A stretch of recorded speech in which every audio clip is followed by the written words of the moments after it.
Welcome, everybody, to the February 27th Research Matters presentation on obtaining informed consent. I thank you so much to everybody for coming. I think you're really going to enjoy today's presentation. Go ahead and get started. Reminder that this is a presentation. It's the second one in a series that we're going to be doing at Research Matters on informed consent. February, this is the obtaining informed consent. It's more than a signed document. For March, we are talking about consenting non-English speaking participants with short and fully translated forms. For April, we're going to be talking about adolescent participants obtaining assent and respecting dissent. And for May, we're going to be talking about considerations for consenting adults with diminished decision-making capacity, or patients with cognitive impairments. So we're going to go over really quickly some applicable definitions just so everybody's on the same page going into today's presentation. Children are persons who have not reached the legal age to consent for themselves.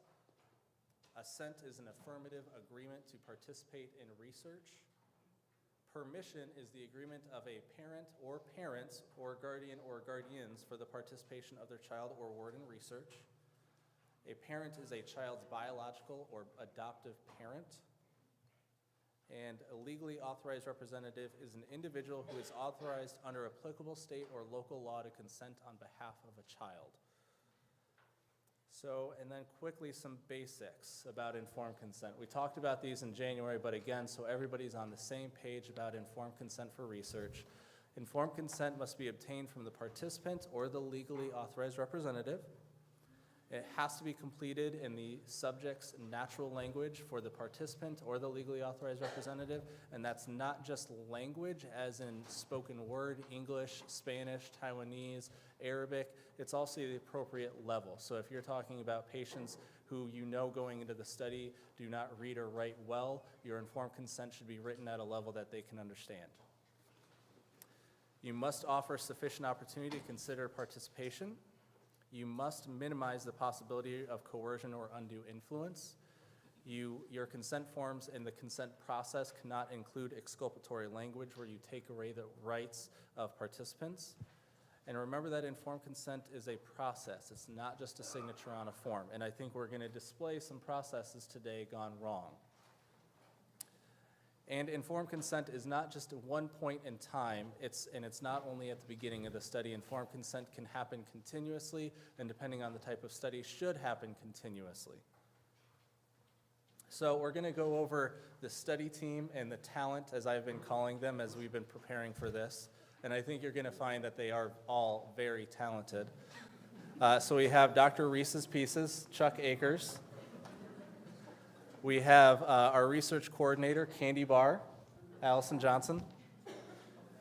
We have our research associate, who's not IRB approved, Paige Turner, Margaret Wright. And we have two patients. We have Patio Furniture, Eric, who really got into the research for this role. You'll understand why in a second. And Crystal Ball with Amy Rawl. So some quick information about the informed consent skits. There's going to be 3 performances, and each performance will have at least one common informed consent error, and these informed consent errors are pulled from the FDA audits, OHRP audits, common audit findings if you just Google it online. So these happen all the time. After each performance, as an audience, we'll discuss opportunities for improvement, but also you'll notice I've built in at least one error, but Allison and Margaret are going to be doing a fantastic job, most hopefully, of showing you how some things can be done right even when you do some things wrong. Sorry, we're taping this, so quick edit. So skit 1, brief introduction to the study. It's a pilot study to evaluate the effects of Plomox injections on hypergammaglobulinemia. I practiced that. The study design, it's double-blinded, crossover, placebo-masked study design. And so with that, we'll go ahead and go into the first skit.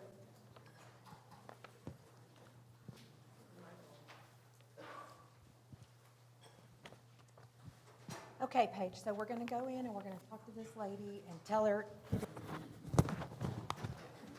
Can you not hear? we're going to just get the consent, so I'm just going to kind of talk through it with her, and you can just listen and let me know if you have any questions or anything. Okay, sounds great. Knock, knock, knock. Come in. Hi, Miss Crystal Ball, is that who you are? I'm Allison. Hi, Allison. Candy Bar. This is Paige Turner. She is a clinical Hi, research Paige. associate, and she's going to be just in the room with us. She's learning still. Is that okay with Okay. you? Yeah, Okay, that's great. great. So, Excuse me, Nurse Barr, I need your assistance immediately. I'm just starting to Mr. Anderson needs a blood draw. I need you now, right now. right now. Okay. Well, I'm going to let Paige go over this consent form with you. Okay. Okay, and she can. I haven't finished my city training yet. Is it okay? It's okay. Just read through it with her and answer any questions she might have while I Okay. go take care of this urgent Sounds matter. great. Okay, so we have the study. This is a copy, this is the consent form that we're going to go over. And it's about this effects of Plomox injections on hypergammaglobulinemia. I'm not sure how to pronounce that. I'm sorry. I'm new in this department. What is hypergammaglobulinemia? I really don't know, but you know what? I'll ask the doctor later. And but we can go ahead and go over this, and you can sign it, okay? Okay. Okay, so it's a double-blinded, crossover, placebo-masked study. What does double blind mean? Nobody really knows what's you're getting. So, Okay. so you could be getting a drug, you could be getting placebo, but we won't know. So I may not get a drug at all? Maybe not. So if I'm not going to get a drug, why would I be on the study? Well, it helps us learn about what the drug does do as opposed to the placebo. And then there's this crossover part. What does crossover mean? You just go switch to the other side. But, we I'm can not- get these questions answered later. We'll go ahead and have you sign the form, and I'll make sure I get all these questions So answered you for you. don't know what hypergammaglobulinemia is? Something to do in the blood. Okay, I'll sign. Okay, great. Awesome, okay. Okay, so I'm going to get a copy for you. Okay. And so I'll be right back, okay? Okay.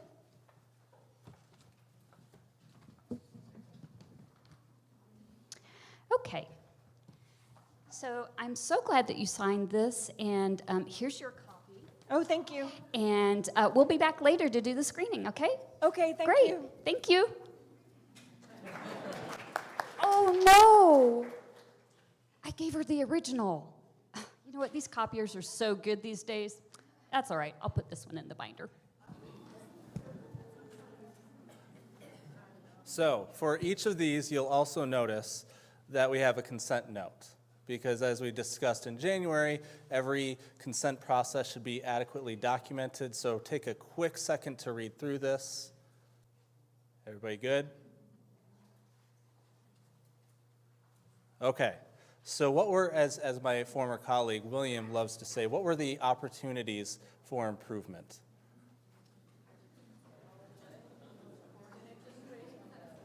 So I heard one, having unauthorized study staff obtain informed consent. She was not IRB approved, and she was obtaining the informed consent process. She gave you that hint with not having her city training done, and the IRB doesn't approve staff on studies until city training has been completed. So that's one.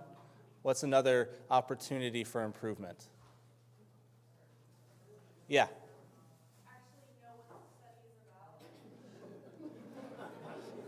That's a really good one.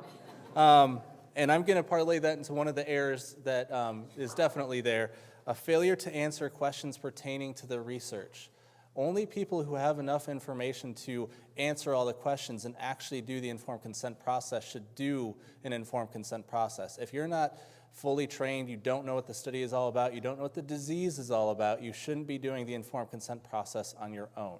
It's completely fine for me to not know anything about hypergammaglobulinemia when it gets down to the nitty-gritty, but I should present the study and then have somebody else come in and talk about why this study may help the hypergammaglobulinemia. I'm going to keep saying that because I'm so proud of myself. And then what was another error? So we have 2. Yes. Yes. So she gave the original to the participant, and we do have to give a copy to the participant, but we keep the original. That original informed consent document is gold. Don't ever give it away. Don't lose it. Just leave it at that. Don't lose it. So that was our 3 opportunities for improvement. Was there anything that was done really well? Yeah. Well, there's another point, she said, we'll answer your question, sign first. Yeah. Yeah, and you may not have all the answers because sometimes you may have to go to a study sponsor to get an answer, but you need to have an answer sufficient to the participant. The participant has to feel like they were fully informed about the study. Yeah. Definitely, yeah. It was a quick consent process, and that's probably part of the, this is 5 minutes, but it was, well, if you just go ahead and sign, then we can go ahead and get your answers later. Any successes? Yeah, Wanda. Yes. And I knew it was going to be a children's person who found that, because Children's does a really good job across the entire institution about talking about introducing yourself. Because if you have patients who are coming to the hospital, coming on campus, they have no idea who we are. We know who they are because we get to go in an Epic and look at all of their life history when it comes to medicine. They don't know who we are. We have a name badge, but it's really fantastic if you go in and you can say, this is who I am, this is why I'm here, this is how long I'm going to be here, and then a final thank you at the end of it. It's a really good practice, and I would encourage all of you to do that. Any other successes? Yeah.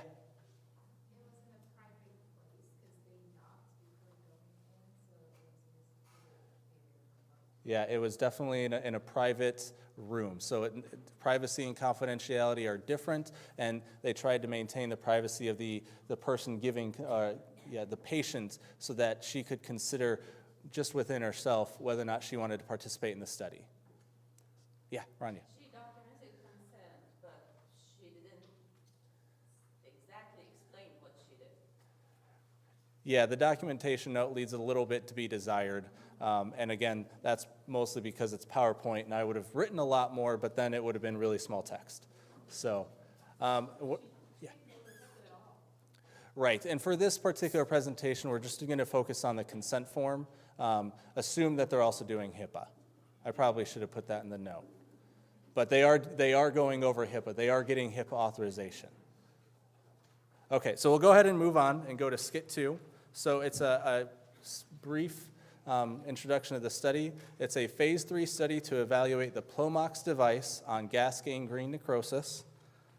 Patients normally present to the emergency room for this study, and they're moved to emergency surgery as soon as possible. Oh, forgot that's where I stopped. And again, we all have to thank Eric for doing such great research on his role. He got into the motivation. He found out what his patient was really going to feel. He really was in the ER. Yeah. He did his research. Yeah. Yeah. And UT Southwestern, too.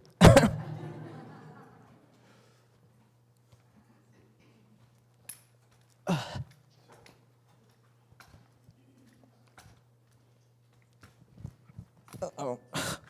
God, that hurts. Dr. Pieces, I'm on my way to consent this guy for the gangrene study, but I noticed on the consent form you did the other day that you didn't put a date on it. Can you date that for me? Well, should I put last week's date or this week's date? Oh, just go ahead and put last week's date so nobody will ask any questions. All right. Okay, great, thank you. Okay, so we're gonna just go in here and, it's kind of rushed because, but we're just gonna do our best to get this consent. Okay, sounds good. Hello, Mr. Furniture? Yes. Hi, I'm Crystal Ball, Hi. and this is Paige Turner. Hi. She's an assistant in our research department, and I'm a research nurse, and we are here to talk to you about a study for your gas gangrene. Study? I just got to the ER. You're the first 2 nurses that I've seen. What do you mean study? Okay, well, I have all this going on. What? they're gonna come in and talk to you about what's really going on with your leg, but I'm just here to talk about this study. Gangrene? A gangrene study, because that's what you have on your leg. My leg really hurts. I don't want to die. We gotta hurry because you're going to the OR soon too. Yeah, we have to hurry. Excuse me, Mr. O'Furniture, we've got to get you into surgery immediately. Surgery? Okay, can you just sign I this? just got here. Can you just sign this real quick, and What? then we'll get it. We'll get you a copy and get all your questions and everything. And you'll help me? Yes, this is. I gonna won't help die? you. No, this is gonna help. I'll sign it if I'm not going to die. Okay, go ahead. And I'll get your copy for you later. I don't want a copy.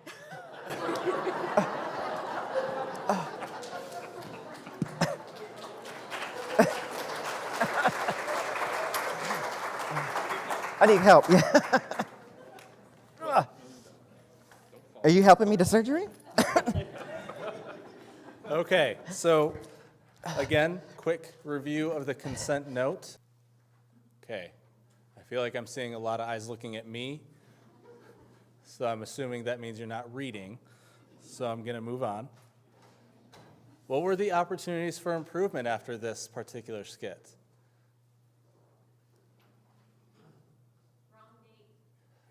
Yes, so in FDA terms, missing signatures and/or dates on the consent form.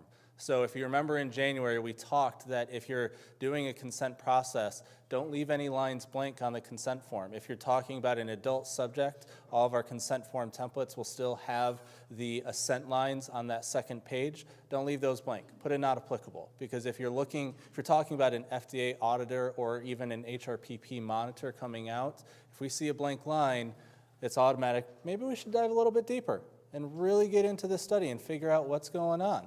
Why is there a blank line here? And if you're going to miss a date or a signature, it's fine to address the form. Don't backdate anything, first of all, but it's probably best to do that on a note to file. Another opportunity for improvement?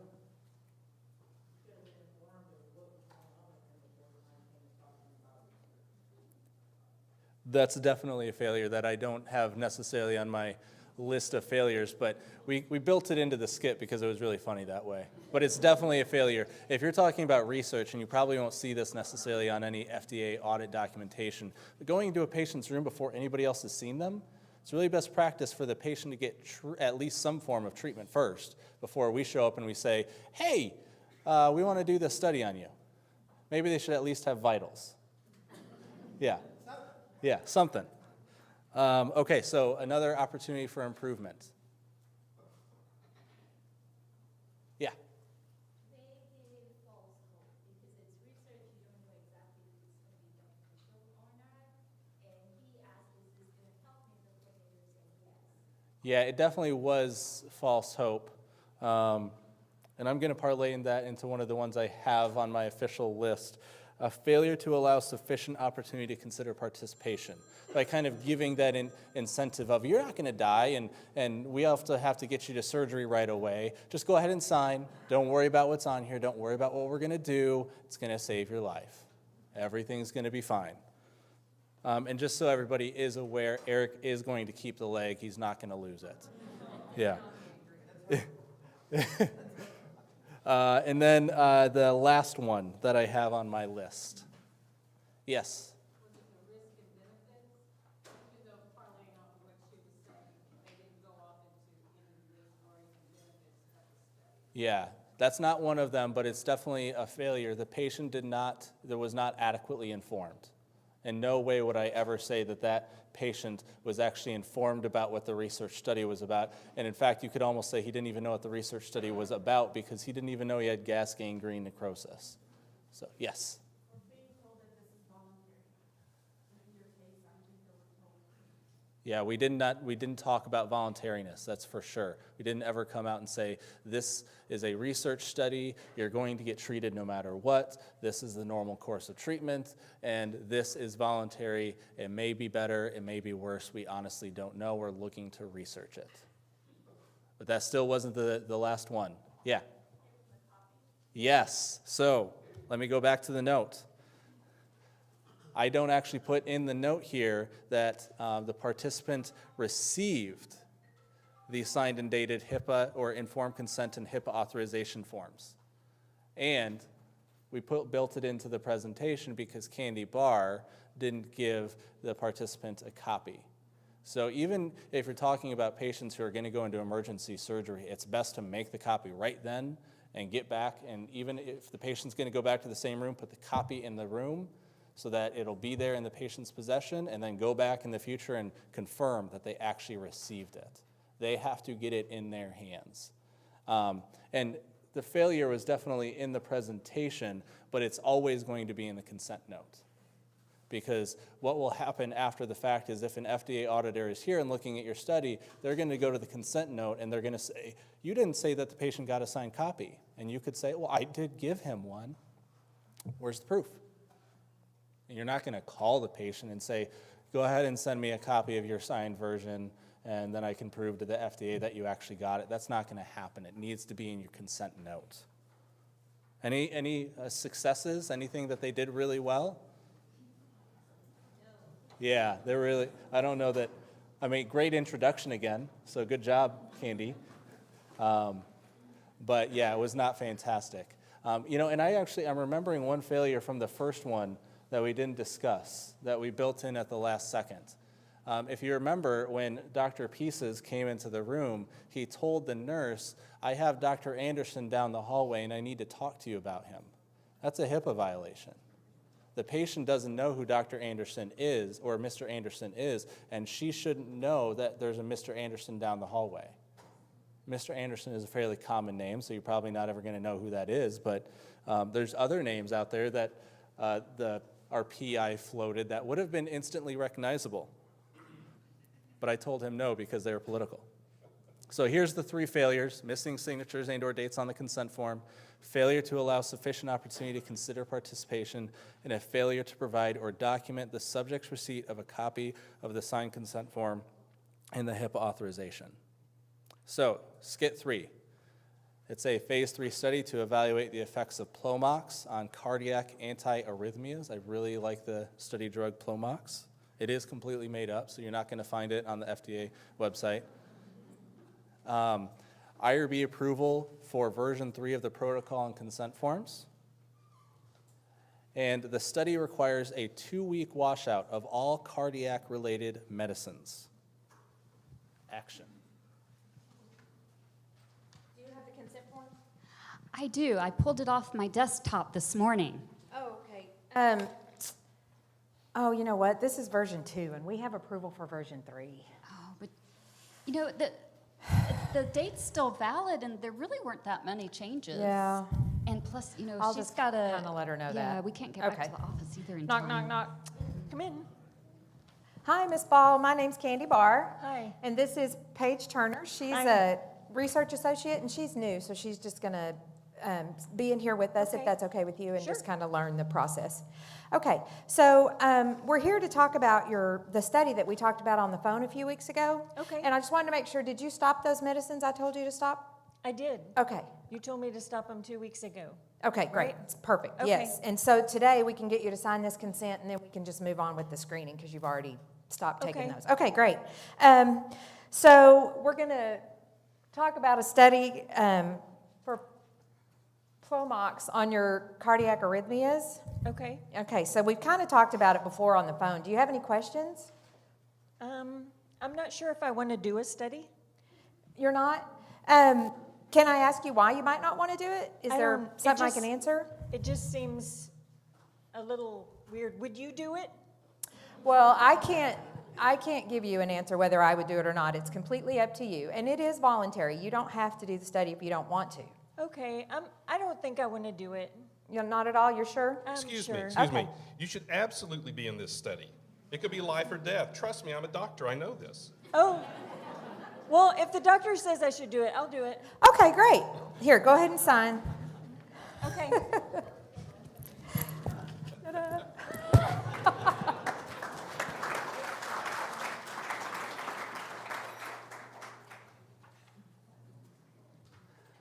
Oh, I'm sorry, I forgot this little bullet point.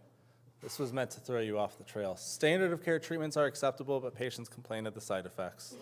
So I just gave away that doesn't have anything to do with the errors, but it's okay. And then here's the consent note.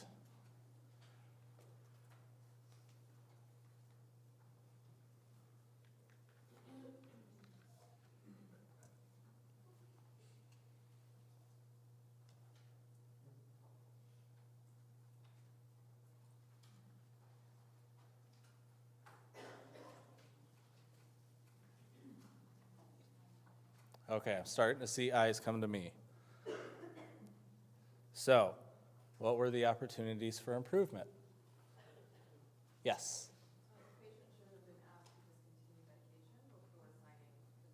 Yes, that's perfect. So the patient showed up and had started a research procedure without informed consent being obtained. So if you need a patient to wash out of any medications, they need to stop taking a drug. They need to, for example, I had a study one time, it was patients who were going to come in for peanut allergies. They needed to stop taking any, what is the drug now? Yes. Antihistamines, thank you. I went into that story thinking I'm going to remember the drug, and then I forgot it. So the PI was asking the patients to show up. These patients were on chronic antihistamines. They took them every day. They went to their local pharmacy, bought an antihistamine, bought the big pack that cost a lot of money, and took it every day. And they were telling the patients, come in after 2 weeks of stopping to take that. Be extra careful that you don't interact with any peanut, flour, protein, or anything like that, and then we can see if you qualify for the study based on how severe your allergy is. And on the surface, the PI said, this looks completely fine. And then we talked to her and told her, you're having them stop a study medication. They would not otherwise do that except for participation in this study. If they don't sign consent, then they wouldn't stop taking their antihistamines, right? So that's a research procedure. Now, we can definitely get around having a signed version of the consent form if you're talking about patients that live really far away, aren't coming in for clinic visits, and we'll talk about that in a second.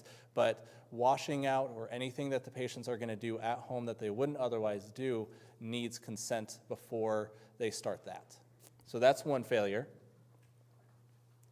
Yes. Yeah, a little coercive. Yeah, just a little coercive. But unfortunately, that white coat syndrome exists, where you have a physician come in and you're talking about the study and the patient is saying, I don't know, I've heard bad things about research studies. I don't really want to participate. Or, I was in a research study last year, it didn't really do anything for me because it turns out I was on placebo for this. I just need to get treatment. I can't take a chance that I'm going to be on placebo. And then the doctor comes in and says, oh, you're talking about this study? This is a pretty good study. I really support it. I hope we can answer the questions. Even something as benign as that of, I hope we can answer the questions, may influence the patient to now all of a sudden say, that doctor said it was a good idea, so I'm going to go ahead and participate. Where do I sign? So that's why sometimes, depending on your patient populations, it may be a best idea to have all of you in the room who aren't physicians do the informed consent, because they certainly don't look at us with that white coat syndrome and think, you know what's best for me, right? Because how many times have you had a patient say, no, I don't want to participate? Patients feel really uncomfortable saying that to physicians. They don't feel comfortable saying no, because we assume physicians are always going to tell us the best. So that's another one. But I also think that Miss Candy Barr did a really fantastic job up until the doctor walked into the room saying, I can't tell you if I would be in the study because that's not for me to decide. It's your choice. Here's all the information. And if you're not comfortable with it, that's fine. She did a really fantastic job. And then Dr. Pieces broke into the room and just ruined it. One more mistake. Yeah. Yeah. So we were IRB approved for version 3, and they walked in using version 2.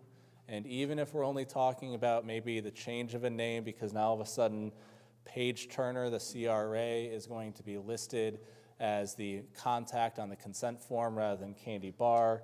If the IRB approved a new version, that's the version you need to use.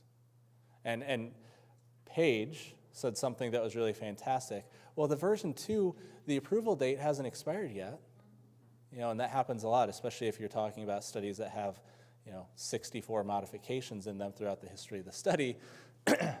It's very commonplace for the IRB to approve the consent form, and it's approved for 1 year, and then in a month you say, oh, we need to modify it because we have all these new risks.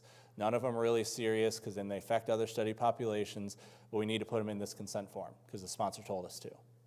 So you update it, And now you have a new approval date, but that version from the continuing review that we restamped doesn't technically, it's still right? Like it's still approved, right? No, because we have a new version. So that's why we only have one area in EIRB for stamped documents. You should always go there for that version, not to your desktop. Did anybody catch that she said that? Yeah, don't save the documents to the desktop unless you are fanatic about replacing that document on your desktop.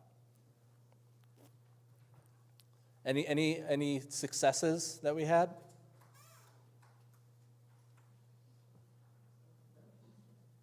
Kind of spoiled the one that was really fantastic. She said it was voluntary. Good job, Candy.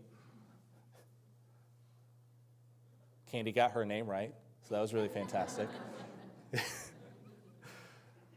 Okay, so let's do a quick review of properly executed consent documents. So this is a participant who's less than 10 years old, and I apologize that this is so small, but I could only do so much in PowerPoint.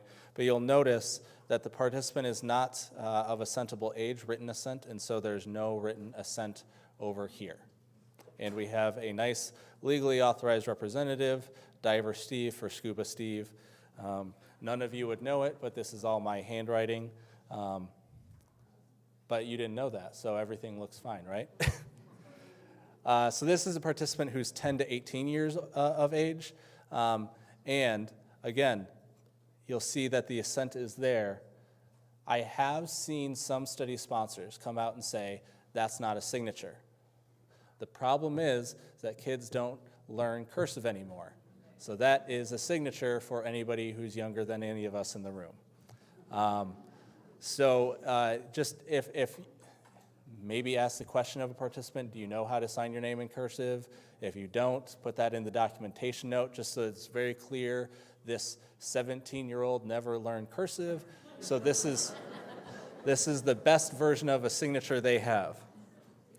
I really question how they're ever going to use a check, but that's not my worry because I know how to sign something. And then this is a participant who's more than 18 years of age, so he did not complete the legally authorized representative's name or the assent section, but we have nice not applicables there. So, some regulatory considerations. When are waivers appropriate or required for studies with informed consent? So, I'm specifically talking about studies where informed consent is being obtained. We did not waive informed consent completely. First, recruitment. If you're talking about looking into EPIC to screen patients out, we can waive informed consent for that recruitment purpose. And the HRPP staff do a really fantastic job of just finding studies where you didn't put that into EIRB, putting it in there for you so we can approve it with the appropriate waiver. Other waivers that may be appropriate, washouts. So if you're talking about patients who don't come to the clinic regularly and are going to come in maybe once a year, or they're only coming in for the research visit, and you need them to wash out of a drug, make sure that you describe the process that you're going to follow on the phone in EIRB so that IRB knows that you're going to be doing that. And then hopefully the HRPP staff will catch it, or we'll find it when we're reviewing the study, that we need to waive documentation of informed consent for the washout procedure specifically. And then when the patients show up in clinic, if they decide that they still want to participate in the study after they've seen the written informed consent document with you in person and you've described everything, then you obtain a written signature. Before that, when you're getting the documentation waiver and you're talking to them on the phone, you should still send them a version of the consent form. And it potentially could be a version that's only talking about the washout. It could be the entire informed consent document, but they still have to have something in front of them. But we can definitely waive signatures for if it's appropriate. Any other questions about waivers when there's informed consent? Because we could do a whole discussion about waiving informed consent for studies where informed consent's not going to be obtained whatsoever. Okay, moving on quickly.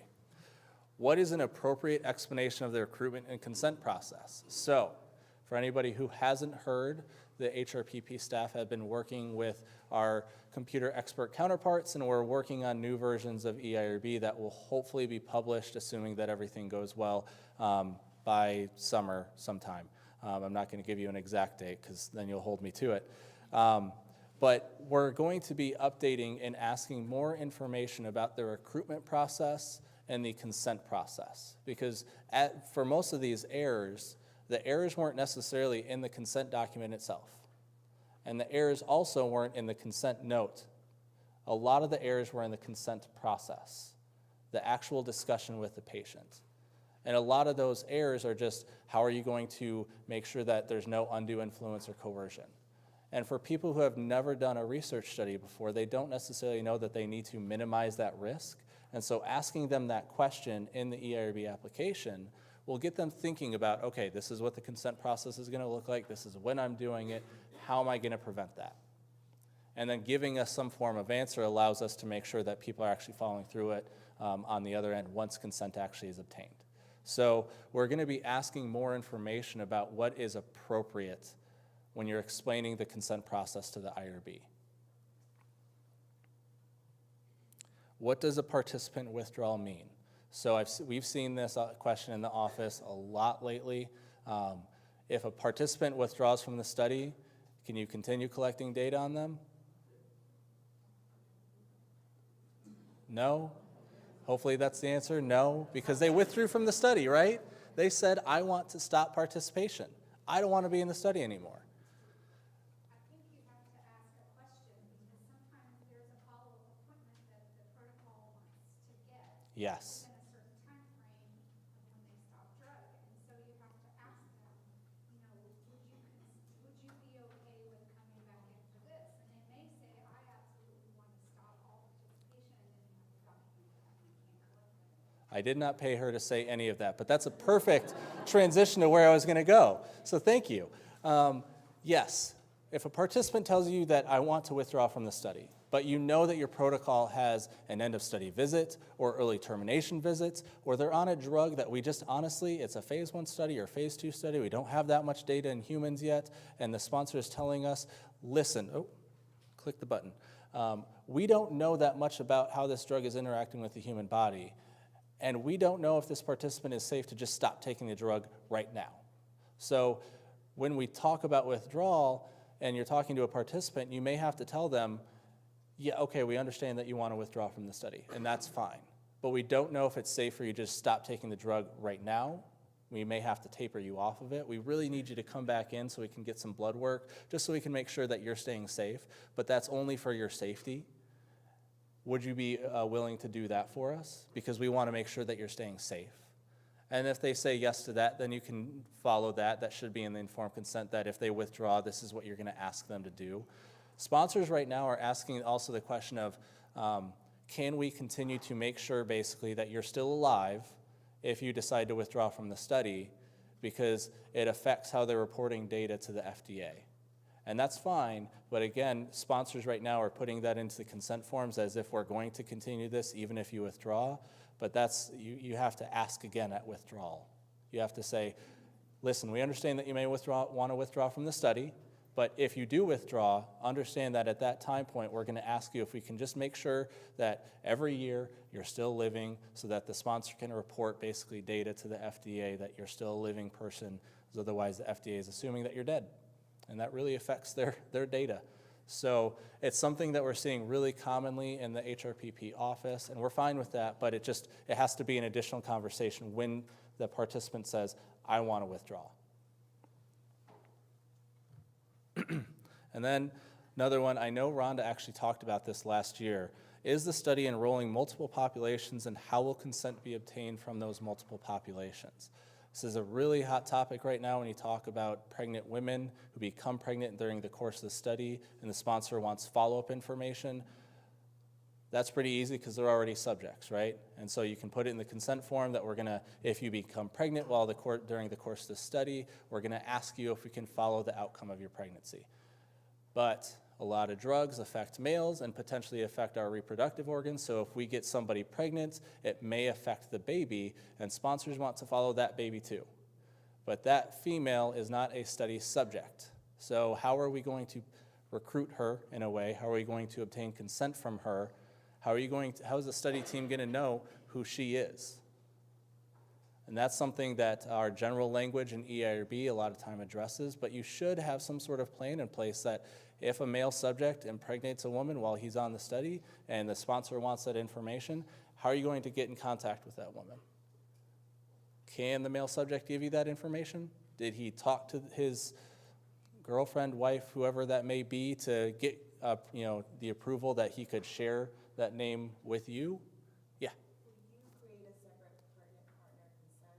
Yes. Or if the sponsor is asking for that? Yes, and that should be a separate consent form because all you're doing is just following the outcome of the pregnancy and maybe some other procedures, but just pregnancy-related procedures. Do we use general template, like informed consent template? No. I mean, it'll be general informed consent, but only about the follow-up for pregnancy. This also happens a lot of times because we're seeing the FDA is really pushing study sponsors to not just consider, okay, this disease affects adult populations, but it's also affecting a lot of pediatric populations. And so while you're considering the design of your study, the FDA is really pushing study companies to say you can't just look at the adult population. You have to consider the disease population as a whole. And so we're getting protocols coming through where they're looking at both the adult population and the pediatric population, potentially in the same protocol, say an IND number, just some sort of combination on the company's side so that it's easier for them. And that's fine, but those are two very different populations. This is an adult subject who presumably knows his or her disease. If it's type 1 diabetes, that person has probably lived with the disease for a long time. What about the child who is just diagnosed with type 1 diabetes? That should be a very different informed consent process because these parents over here probably stayed up for 48 hours in a row Googling type 1 diabetes because their child now has it. This adult subject has lived for 20 years with type 1 diabetes. Probably knows more than the study doctors about how it's affecting his body. So those should be very different consent processes and different information in the consent forms because it has to be at a level that's understandable to the participants. And the child and the parents don't know that much about type 1 diabetes. And they don't know that much about normal care. Whereas the adult subject has been on 20 different medications over the 20 years and is looking at the study drug and saying, oh, a BTK inhibitor? I totally know what that is. Just made that up. I totally know what that is. I know that's how that's going to affect my body. I've been on one of those before. No, I don't want to be in this study because that drug 5 years ago really messed me up. So if you're looking at multiple populations, make sure you're thinking about what the consent process is going to look like because when we go live with that new version of the smart forms, you're going to be required to put up an attachment on the consent process for each population. And the HRPP staff are going to love it because then they're going to have all this information to help them review your study more adequately. And the last one are the elements of informed consent, the 8 required and the 6 additional, required for addendum consents. So if you have a completely separate addendum consent, yes, they are. Because the federal regulations do not say these elements of informed consent are required only for the study informed consent, but if you're doing anything extra, no, they don't have to be in there. And we have to follow the federal regulations. So if you're talking about separate consent forms, they have to have all the elements in them because we've never been given any leeway on whether or not the elements of informed consent have to be in the document. Now, if you're talking about, okay, the study has been going on for some time, and now that it's been going on for some time, the study sponsor wants to add in a couple optional procedures, you don't have to relist all the consent elements in that same document as long as it's within the document. And it could even be a one-page addendum of, we found this new information and we need you to re-sign here. As long as it's within the same document, the patient can go back and look at the elements themselves. The elements are in the consent form. And then quick reminders, only study personnel may obtain consent. Consent must be in the participant's or LAR's natural language, must use a currently IRB-approved informed consent in HIPAA form. The dates of the participant or LAR and the person obtaining consent should always match. Leave no lines blank. Make sure that you always give a copy of the consent in HIPAA to the participant and a copy of the consent in HIPAA to medical records or the research record, whatever is appropriate for your study and for your institution's policies. Any questions? Oh, sorry, consent note and EPIC or progress note. Questions? Yes? If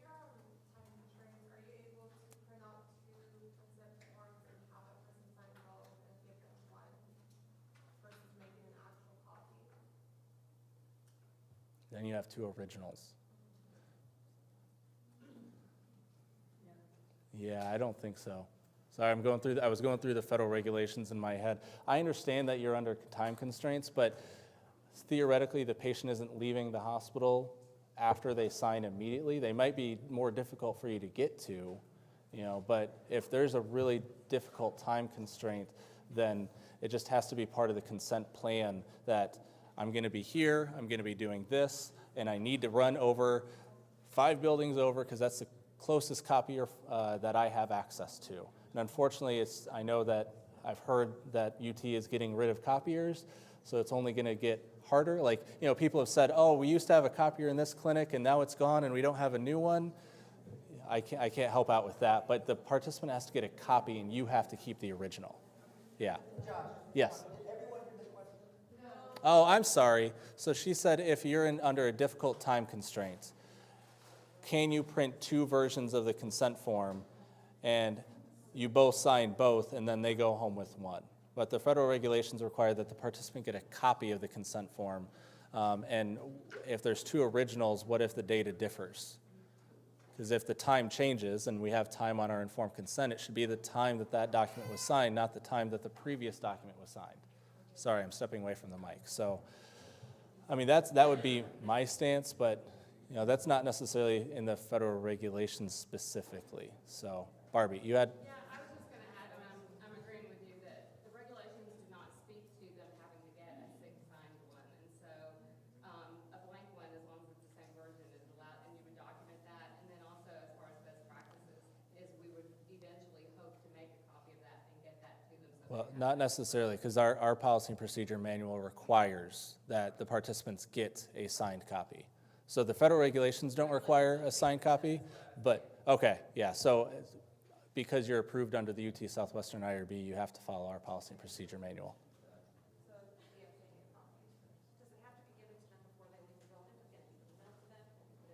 It could definitely be mailed to them. I was on a study that did that. They have to get a copy. Yeah, you have to note that they get a copy. And so if that means that you have to send it to them, because that's the practical implications of the consent process, then make sure that they get a copy. I would suggest that if you're going to do that, you have some sort of, with FedEx, you can always say, I need to get confirmation that they signed for it. And that's what we did on that particular study.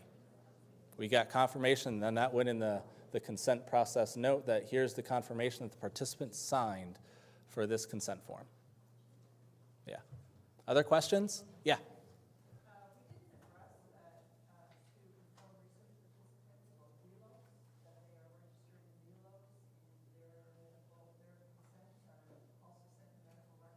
Mm-hmm.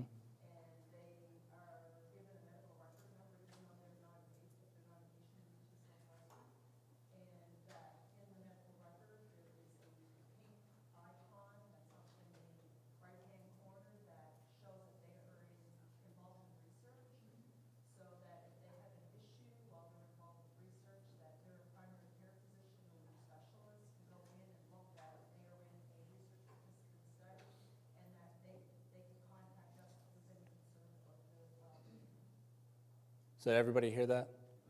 Okay, so her study team tells the patients that they're going to be registered in Velos and that they're going to send a copy of the consent form to medical records.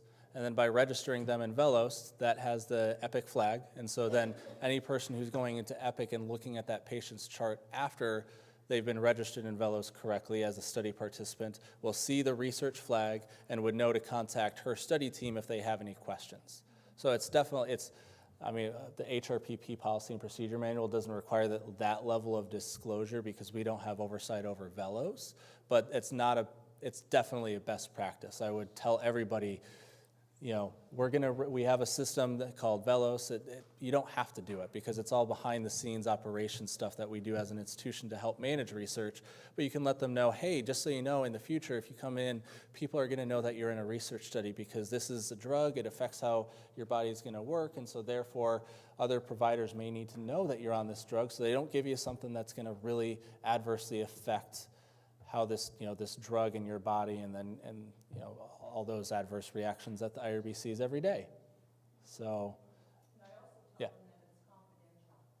Well, that, yeah. That's fantastic, and it's confidential. Nobody has access to Velos unless they have to. Nobody has access to Epic. I don't have access to Epic because it's not in the normal course of my job. So I couldn't go into Epic and look at anybody's information because I don't need to. Whereas I'm guessing most of you have access to Epic because that's in the normal course of your jobs. So it's very different, and that's why I don't have access to it, because otherwise I could just go in and look, see if, Eamon G. Carter's grandson has ever been to UT Southwestern. I don't know if he has. Any other questions, comments? Yeah. We have a question about, we have a lot of Spanish speaking patients, and we have interviewers who are specific to our team. Okay. People that, work for UT or work for Parkland, this is, interpreters, they actually work on our team for the study. Okay.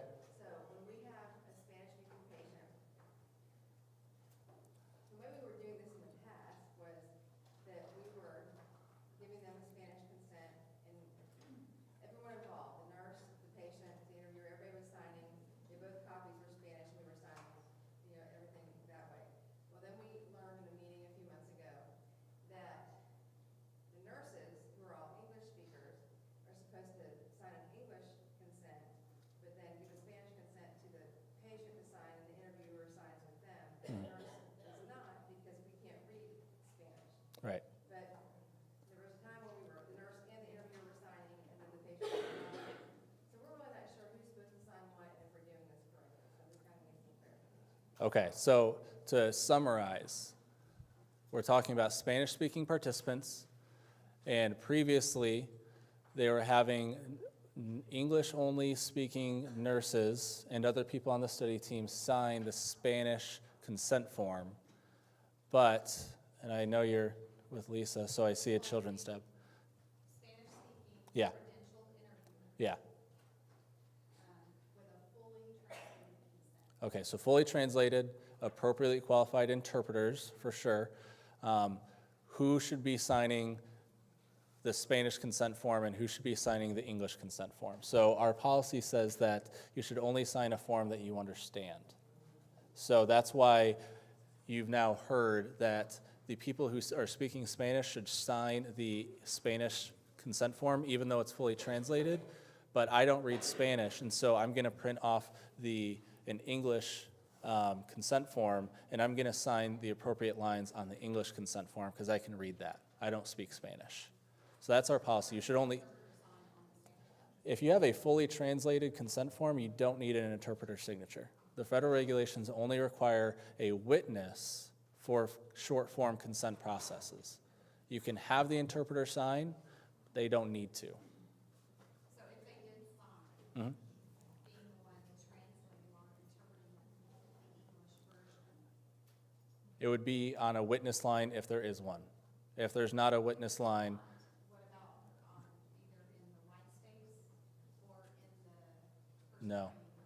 No, not if they're not part of the study team. If they're not part of the study team, well, in that case, then they can sign consent as the person obtaining informed consent, and the research nurse wouldn't have to sign consent because. So she wouldn't even need to sign the English version? No. Yeah, when you're talking about a fully translated form, the federal regulations require that you have a person who understands the language and can, talk to the patient, sign the form, but they don't talk at all about an interpreter or a witness signature at all. If you're talking about a short form consent document, the federal regulations only require that a witness who understands the conversation in both languages sign.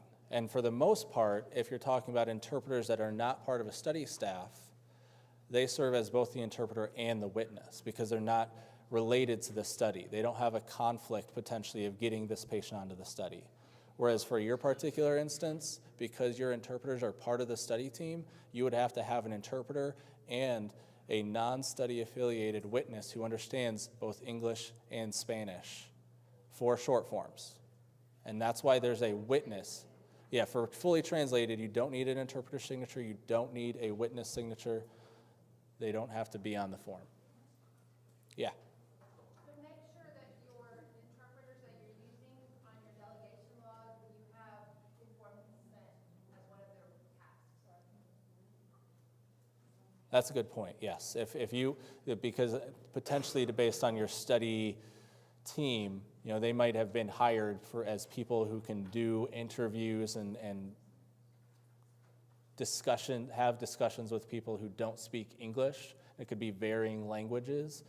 But if you do have a delegation of authority log, they have to be delegated the task of consent if other people are as well. Any other questions about? Yes. I was told that this case scenario, when you have fully translated Spanish and English consent, Spanish consent, and the doctor signed the English, the patient signed the Spanish, then there's no witness, no interpreter signature on the form that it needs to be documented in the consent process. Yes. Oh, and I did not say that, and I apologize. Yes, if you're using a fully translated form, that has to be in your consent note. If it's not there, then in the future, they're going to question, how did this discussion happen? Because EPIC says that this participant speaks Spanish. Do you speak Spanish? And if they ask me that question, I could say, ¿Qué pasa? Bien, así. You know, very, very limited. So it has to be in there who it was. And it could just be, you know, you might have an interpreter that doesn't want to give you any information about who they are specifically. And you could say a UT Southwestern interpreter was used. If you're using LanguageLine, they will give you an ID. And you can document that ID that this was the person at LanguageLine that we worked with. Yes, and make sure you're using the same version between English and Spanish if it's fully translated, and you have to have both for signature purposes. So I know we're at the end. I appreciate everybody coming. Come back in March because we're going to be talking about non-English speaking participants, short and fully translated forms. Thank you.